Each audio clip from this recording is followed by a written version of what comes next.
Selamat siang, Assalamualaikum warahmatullahi wabarakatuh.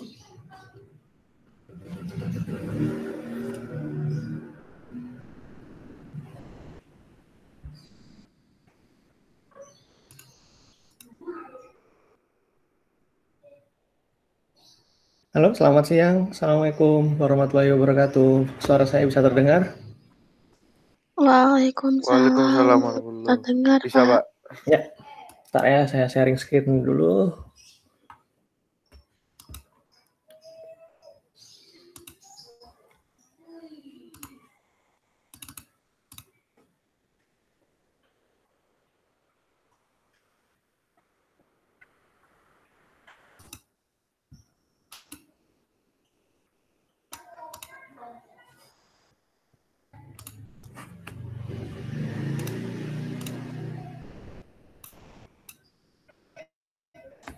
Oke, ini slide saya sudah terlihat dari sisi Anda?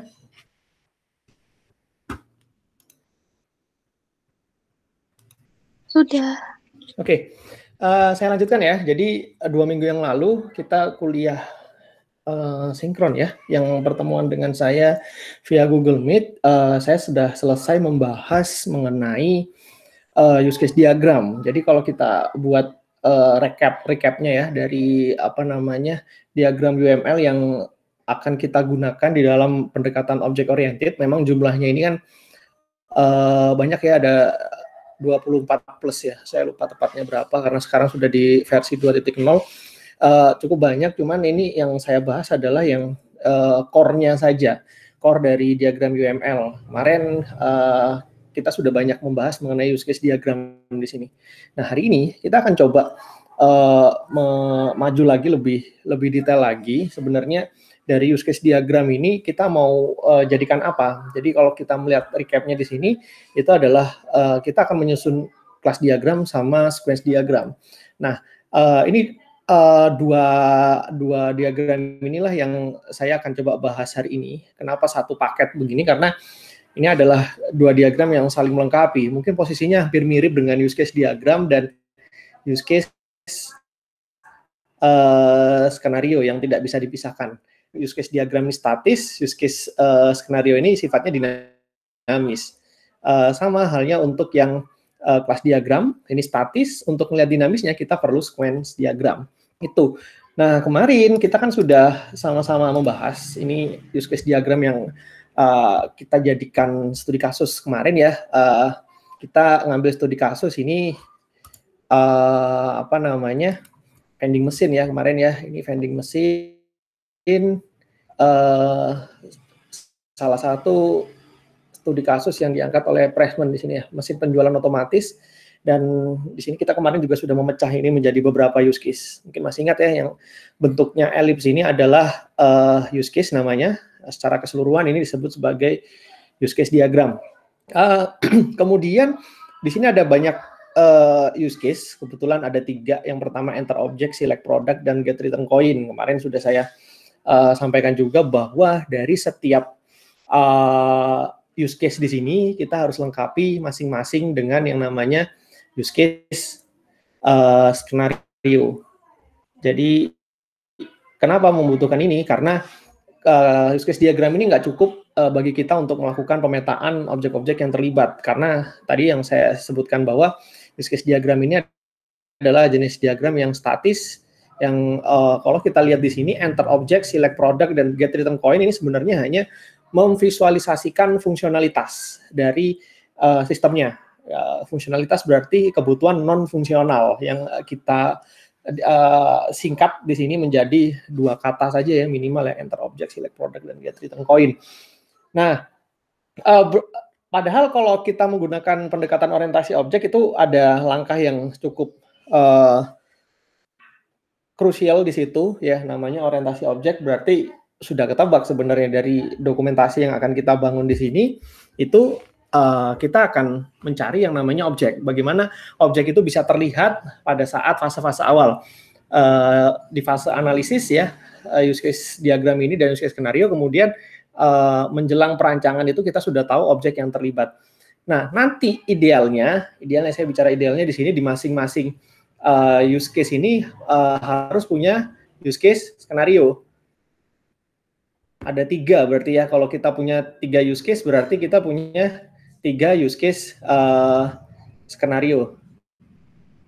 Nah, kemudian di masing-masing use case skenario ini kita nanti harus punya yang namanya satu sequence diagram. Jadi di masing-masing use case kita punya sequence diagram. Total kita punya 3 sequence diagram. Tapi untuk kelas diagramnya ya cukup satu saja, bukan jadi 3 kelas diagram, karena kelas diagram itu posisinya sama seperti use case diagram di sini. Cukup satu use case diagram untuk satu sistem yang kita propose. Kelas diagram juga seperti itu, karena fokusnya dia akan menggambarkan relasi antar kelasnya dan juga strukturnya, tipe datanya, kemudian tipe metodenya, kemudian relasinya mau asosiasi, agregasi, komposisi, ataupun generalisasi, itu fungsinya di situ. Nah, lalu bagaimana caranya untuk mengidentifikasi objek? Cara yang paling runut sebenarnya adalah dengan melihat yang namanya use case skenario. Ya, jadi saya punya use case skenario, ini yang menjadi samplingnya. Kemarin sudah saya bahas sekilas sebenarnya, cuman saya coba memecah ini menjadi lebih detail lagi. Select product, ini adalah use case select product. Saya jadikan sampelnya. Di dalam use case skenario itu adalah kita ingin menggambarkan dengan lebih detail ya, dan dinamis. Dibuktikan dengan adanya flow di sini. Itu yang menjadikan use case skenario ini akan terlihat dinamis. Cuman sebelum masuk ke flow-nya, kita lihat dulu nih di sini nih, ada yang namanya parameter-parameter yang minimal harus ada di dalam use case skenario. Beberapa template ataupun literatur yang lain mungkin saja ini nggak sama persis, cuman ini yang core-nya yang harus ada di dalam use case skenario. Parameter yang pertama di dalam use case skenario itu harus ada yang namanya objektif atau goal. Ini goal atau nama lainnya apa ya? Tujuan utama dari si use case tersebut. Karena ini adalah select product, berarti objektifnya atau tujuan utamanya adalah memperbolehkan atau mengizinkan customer untuk memilih produk yang akan di-dispense, akan dikeluarkan oleh mesin, ya, itu goal-nya. Itu juga sebagai penanda bahwa kalau goal ini tercapai, berarti memang kebutuhan fungsional itu bisa dilakukan dengan baik oleh si vending mesinnya. Kemudian, saya pikir itu cukup clear ya untuk objektif. Kemudian berikutnya masalah aktor. Aktor di sini itu sesuai namanya ya, ini adalah aktor yang bisa menginisiasi select product. Aktornya kita cuma punya satu, yaitu customer. Ya, dua hal ini saya pikir cukup clear ya. Nah, yang ketiga ini yang sering-sering keliru nih sebenarnya. Namanya adalah precondition. Ya, yang mengecoh kita sebenarnya adalah pre. Padahal ya memang pre itu adalah kondisi sebelum ya pra kan ya. Lawannya adalah post nanti di akhir. Nah, kalau pre di sini sebenarnya dia tidak hanya kondisi sebelum, tapi kondisi itu haruslah menjadi sebuah syarat agar main flow atau flow utama itu bisa dikerjakan. Nah, jadi tidak hanya semata-mata sebelum. Jadi kalau sebelum ini kan banyak hal tuh kan ya. Misalnya untuk select product di sini kalau mau kita lihat sebelumnya ya, apa ya kondisi sebelumnya ya, kita datang ke depan vending mesin atau kita berangkat dari rumah begitu untuk menuju vending mesin. Itu kan sebelum semua. Cuman ada tambahan lagi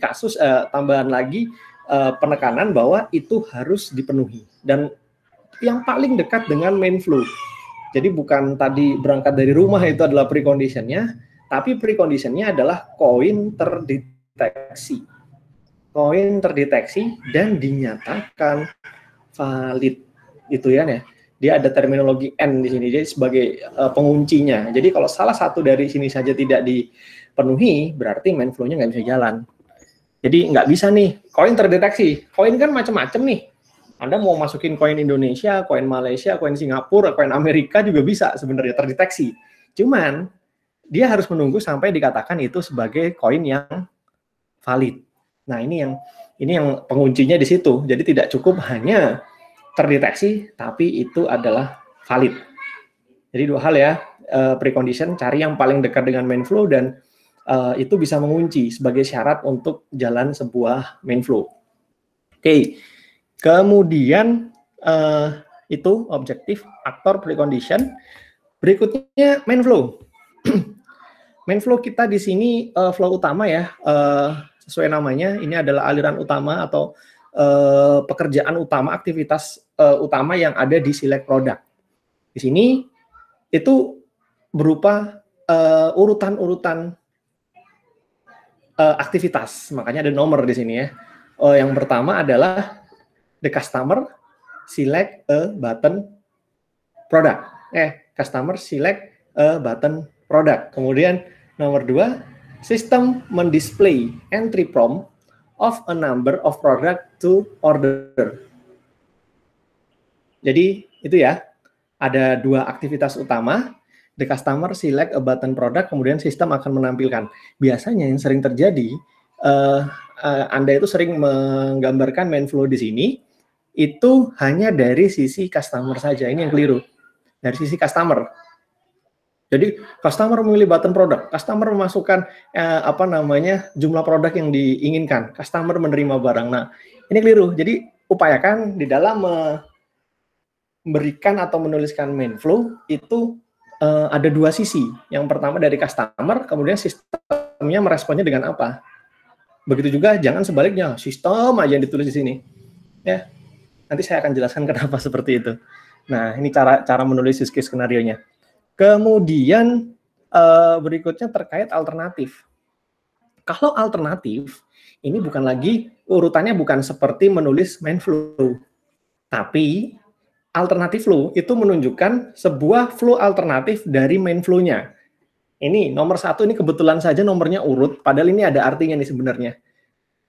Alternatif flow untuk main flow yang pertama, nomor 1. Ini kan flow utamanya kan customer memilih button product, tapi di kondisi main flow yang ini ada kemungkinan produk yang dipilih oleh customer itu lagi kosong. Nah, makanya ini untuk jalur yang pertama itu alternatifnya adalah yang ini. Produk yang kamu pilih itu loh nggak ada, gitu loh. Kemudian nomor 2, sistem display entry prompt of number of product. Nah, habis itu kan customer masukin jumlahnya ya, saya mau beli permen 5 begitu ya. Jumlahnya 5. Kemudian ketika itu dieksekusi 5, ternyata di jalur nomor 2 itu ada alternatifnya. Nih, jika produk yang dipilih itu ada, tapi jumlahnya tidak cukup, sistem akan menampilkan ini. Number isn't enough. Jadi ada permennya, cuman stok saya ini cuma 3 gitu loh. Jadi Anda hanya bisa memilih maksimal 3 buah permen. Jadi begitu. Ini nomor 1 menandakan alternatif flow dari main flow yang pertama. Ini nomor 2 menandakan alternatif flow dari main flow yang kedua. Jadi begini cara bacanya. Jadi bukan urutan ya. Ya, mudah-mudahan clear.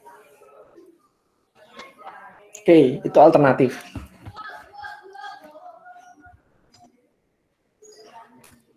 Kalau main flow saya lupa tadi ya. Kalau yang untuk yang main flow ini selalu diupayakan Anda menulisnya dengan kalimat aktif. Ya. Selalu menuliskan dengan kalimat aktif. Subjek, predikat. Customer memilih button product, begitu ya. Tapi khusus untuk precondition dan post condition itu biasanya adalah kalimat pasif. Karena ini bukan urutan flow. Koin terdeteksi, pasif kan ya.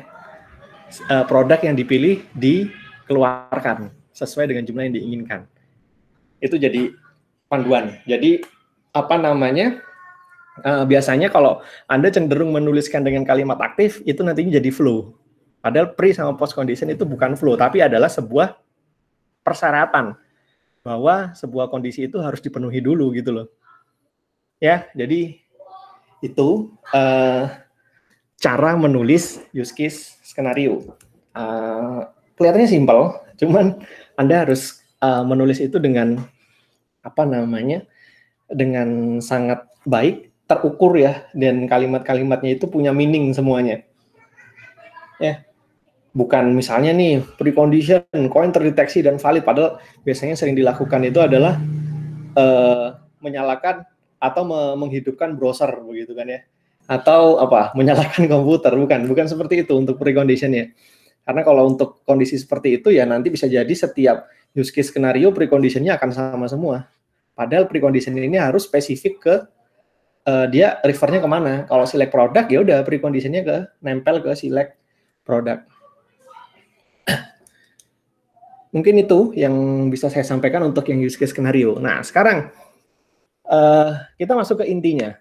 Inti dari perkuliahan hari ini adalah bagaimana kita bisa membuat atau menentukan objek yang terlibat di dalam select product. Ya, ini coba kita hapus semuanya ya. Use case skenario-nya ya.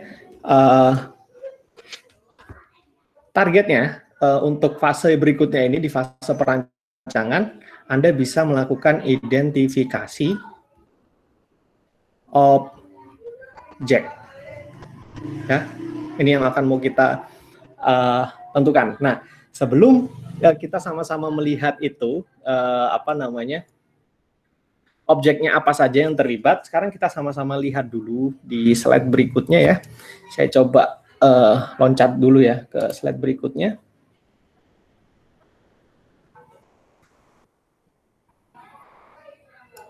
Nah, ini ya. Objek di dalam terminologi pendekatan objek oriented itu memiliki 3 jenis. Ada 3 jenis objek. Yang pertama itu adalah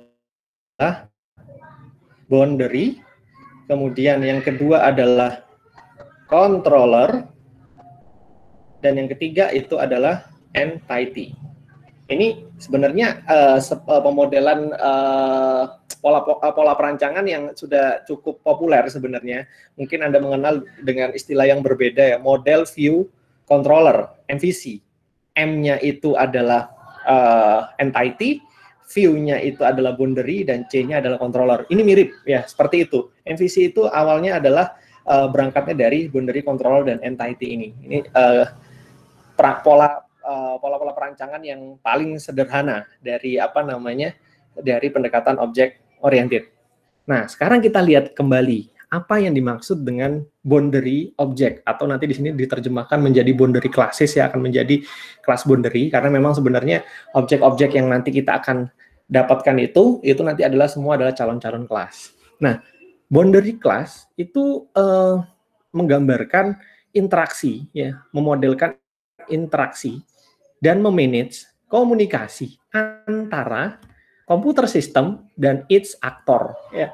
Secara konsep begitu, dia akan menjadi perantara antara komputer sistem, dalam hari ini adalah software yang kita kembangkan, dengan aktornya. Ya, seperti itu ya. Dan secara mudahnya, secara sederhananya, boundary class itu bentuk konkretnya nanti biasanya berupa user interface. Dari segala sesuatu yang bentuknya itu user interface, kita bisa sebut itu sebagai boundary-nya. Karena ya, ketika kita membutuhkan data dari sebuah sistem informasi, begitu kan ya, kita kan nggak diperkenankan mengakses langsung ke database-nya kan ya. Kita nggak boleh langsung mengubah melihat isi dalam konten dalam database-nya. Biasanya itu kita akan diberikan entry prompt dulu berupa user interface. Kamu minta data apa? Ya, baru dari user interface itu nanti akan dikirimkan secara sistem. Apakah dia akan masuk ke database? Enggak. Nanti langkah selanjutnya, sebelum masuk ke entity, dia akan ditangkap dulu nih sama yang namanya control class. Control class itu merepresentasikan koordinasi. Dia sebagai fungsinya, sesuai dengan namanya sebagai controller, dia akan menjadi perantara. Aliran sequencing-nya, kemudian transaksi dan kontrol dari objek-objek yang lain.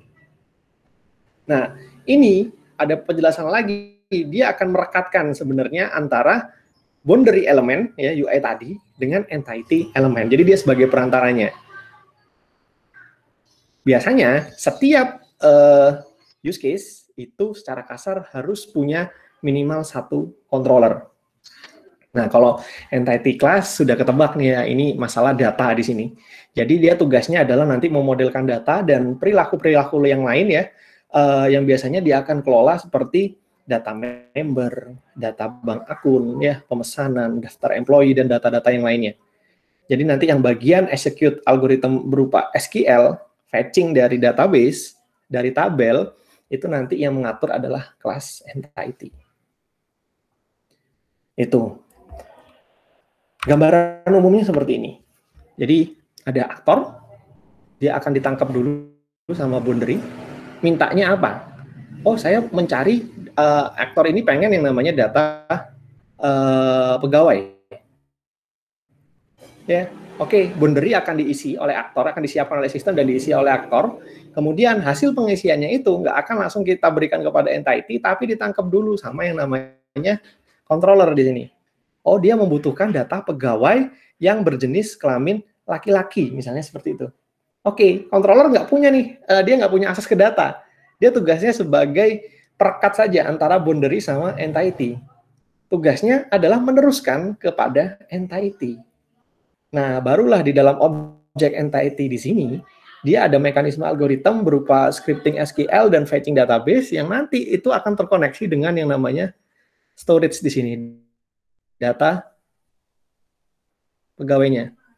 Jadi tugasnya yang nanti berkomunikasi itu adalah objek entity. Oke, setelah di fetching dapat datanya, dikembalikan dalam format array biasanya.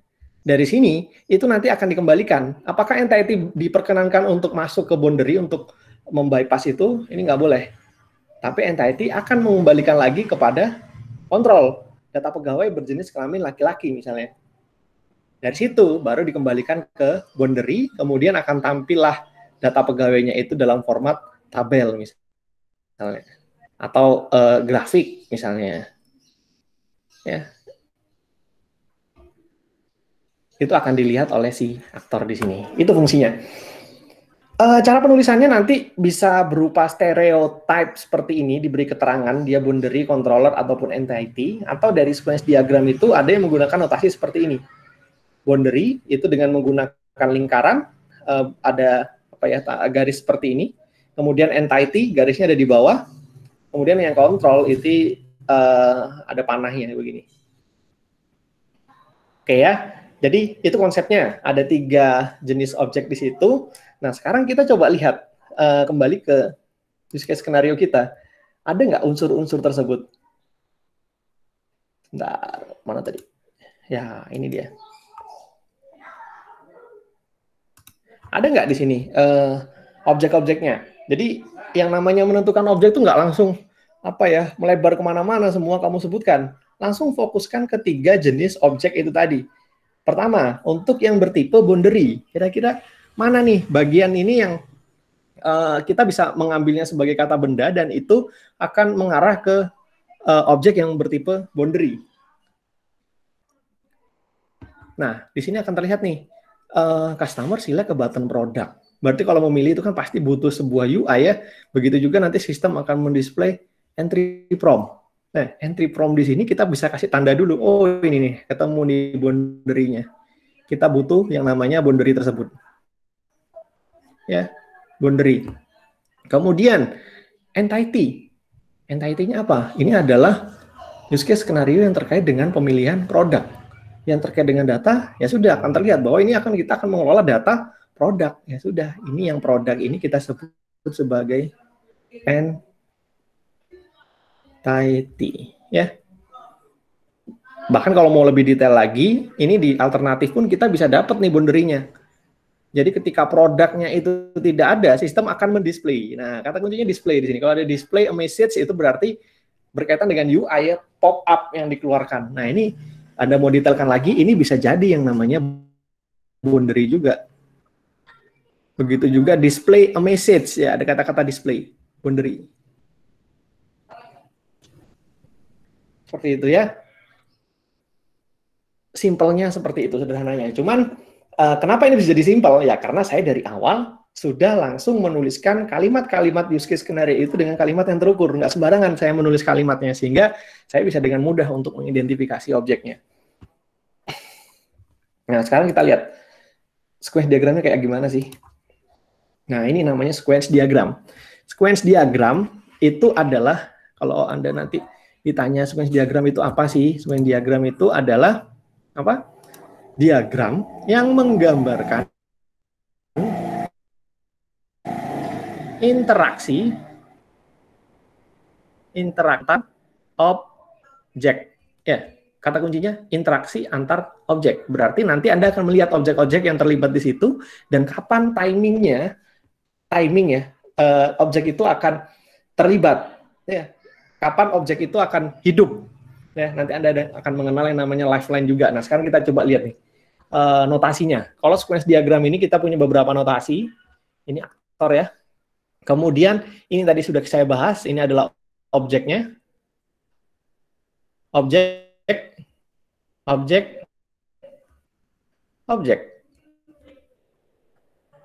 Notasinya ini berjenis boundary, ini controller, dan ini adalah entity. Dan sequence diagram itu adalah diagram yang berjenis dinamis. Apa ya? Dinamis ya, berarti ada urutan waktu di situ sehingga kita bisa menggambarkan. Nah, kemudian Anda akan melihat sebuah garis ke bawah vertikal di sini. Ya. Ini disebut sebagai lifeline, garis kehidupan. Ya. Kenapa saya bilang ini garis kehidupan? Ya memang notasi lifeline ya saya terjemahkan ke Indonesia, bahasa Indonesianya adalah garis kehidupan karena ini menunjukkan seberapa lama sebuah objek itu akan terlibat di dalam satu sequence. Ini yang paling lama customer ya, dia akan menunggu untuk mendapatkan respon dari sistem. Selection screen ini di sini dia akan standby terus, dan yang paling pendek masa hidupnya adalah produk. Produk ini baru dia akan dihidupkan ketika memang controller itu membutuhkan metode panggilan di sini ya. Apakah produk yang dipilih tadi benar-benar ada? Nah, ini metodenya. Oke, seperti itu ya. Kemudian ada garis horizontal dengan panah seperti ini. Ini adalah garis yang menunjukkan invoke sebuah metode atau message yang menjadi penghubung antar objeknya. Jadi kalau di sini customer dihubungkan dengan selection screen dengan cara mengeksekusi atau menginvoke metode dengan nama select product. Ya, ini metode yang namanya select product. Ya, clear ya. Kemudian kalau ditanya select product ini posisinya ada di punyanya siapa? Ini jadi miliknya siapa? Ini miliknya dari boundary selection screen. Karena di sini ada panah ke sini, itu artinya kita akan menginvoke metode select product. Ya. Jadi customer ketika memilih mengklik tombol produk ya, itu secara software di balik layar sebenarnya itu yang akan dieksekusi adalah metode select product. Kemudian akan ditangkap ya, menghubungkan kepada controller melalui metode get valid selection ya. Kemudian controller itu akan bertanya dengan produknya, entity product. Ini produk yang dipilih itu permen, ada apa enggak gitu loh. Is product available? Controller nggak tahu gitu loh. Yang punya akses ke data kan bukan controller nih. Yang punya akses data kan si entity ini yang nanti akan berhubungan dengan storage di sini. Ya, is product available? Ya, begitu ya, akan dieksekusi di sini. Nah, nanti dalam teknisnya algoritmnya dia akan mengecek select SQL-nya, kemudian fetching, dapatlah informasi. Nah, cuman ini sequence diagram ini sangat disederhanakan, harusnya akan ada respon lagi berupa garis putus-putus di sini. Cuman paling tidak target saya ini Anda terlebih dahulu bisa paham cara menggambar sequence diagramnya. Begitu juga seterusnya. Harusnya di sini masih ada lanjutannya. Ini hanya potongan saja sih sebenarnya. Ada responnya yang didapatkan apa. Baru kemudian nanti customer akan mendapatkan informasi produk yang dipilih itu ada apa tidak, bisa diterima apa tidak. Oke, ini sequence. Jadi kalau urutannya tadi dari use case diagram, bikin use case skenario, dari use case skenario Anda akan membuat yang namanya sequence diagram dengan terlebih dahulu mengidentifikasi objeknya, baru kemudian yang terakhir membuat kelas diagram. Ini kelas diagram nanti cari ya contohnya seperti apa ya. Cuman sebagai gambaran saja, kelas diagram, nanti cara membuatnya gimana. Ini objek-objek yang ada di sini, itu semua adalah calon-calon dari kelas. Jadi nanti akan Anda menemukan yang namanya kelas yang disebut sebagai selection script, selection controller, product, maupun dispenser product. Metodenya apa? Metodnya sudah diberikan kisi-kisi di sini bahwa select product itu adalah sebagai sebuah metode yang ada di selection script, get valid selection itu ada di selection controller, dan is product available itu adalah miliknya entity ini. Ya, jadi itulah benang merahnya, traceability-nya antara diagram-diagram UML. Nah, sekarang konsep kelas diagramnya dulu ya. Konsep kelas diagramnya seperti apa? Ini mungkin agak terbalik ya dengan slide yang saya sampaikan. Kalau di slide yang saya berikan di sini, itu kelas diagram dulu konsepnya, baru sequence. Cuman kalau saya, dari pengalaman saya, lebih mudah menggambar sequence dulu daripada kelasnya. Nah, ini contohnya.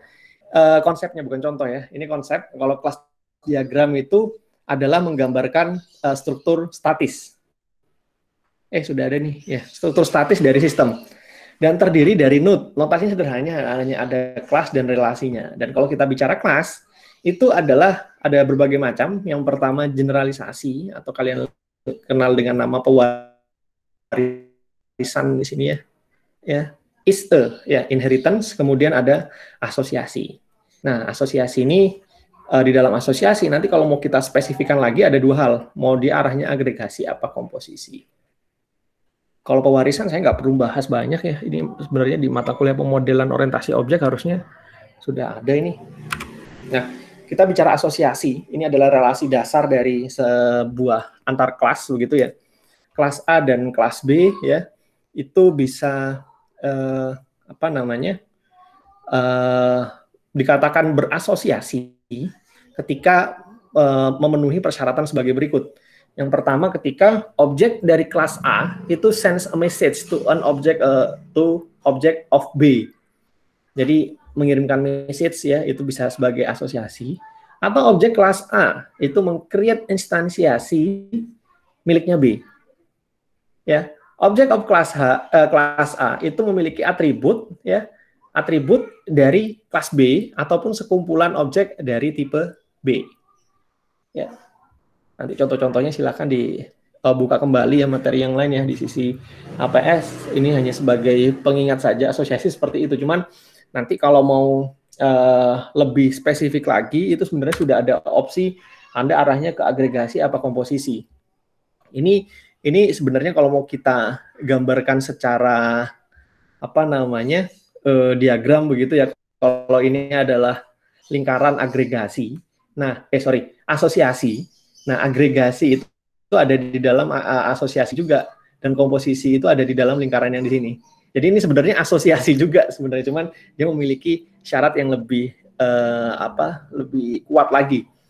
Contoh ya di sini, can occur when class is always of container other class, but the content class do not have a strong life cycle dependency. Jadi dependensinya ini tidak lebih kuat ya dari yang komposisi. Jadi kalau secara mendasar ketika kontainernya itu di-destroy, kontennya tidak.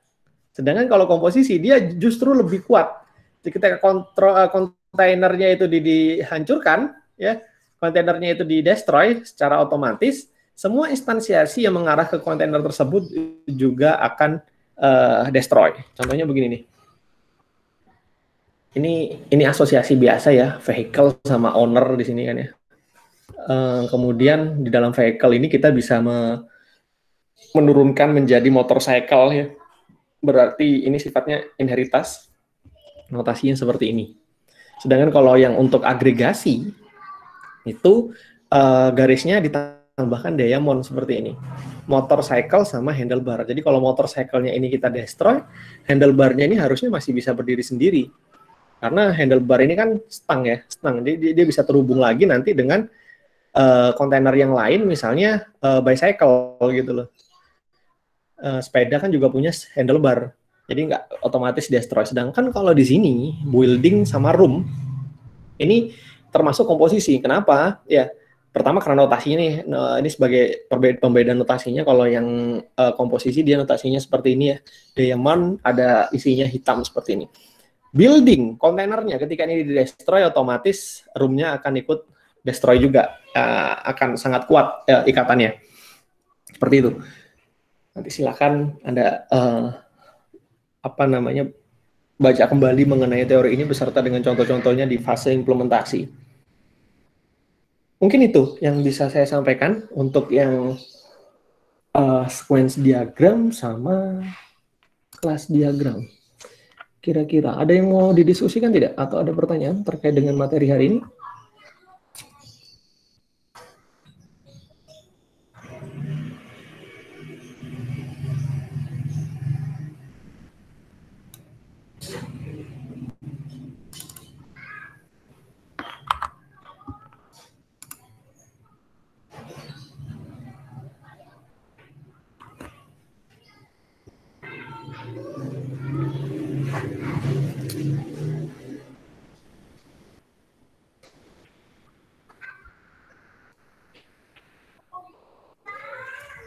Oke, kalau tidak ada pertanyaan, saya pikir cukup ya. Nanti recordnya ini akan saya rilis. Silakan nanti Anda bisa pelajari lagi untuk persiapan untuk ujian akhir ya. Minggu depan kita masih ada satu pertemuan sebelum di awal bulan itu adalah ujian akhir semester dan dihandle oleh fakultas ya. Jadi silakan kalau memang ada pertanyaan bisa menghubungi saya, tidak harus di kelas sinkron ini. Oke, saya kira cukup ya untuk perkuliahan sinkron untuk pertemuan hari ini. Kurang lebihnya mohon maaf. Wassalamualaikum warahmatullahi wabarakatuh. Waalaikumsalam warahmatullahi wabarakatuh. Oke ya, saya izin live dulu.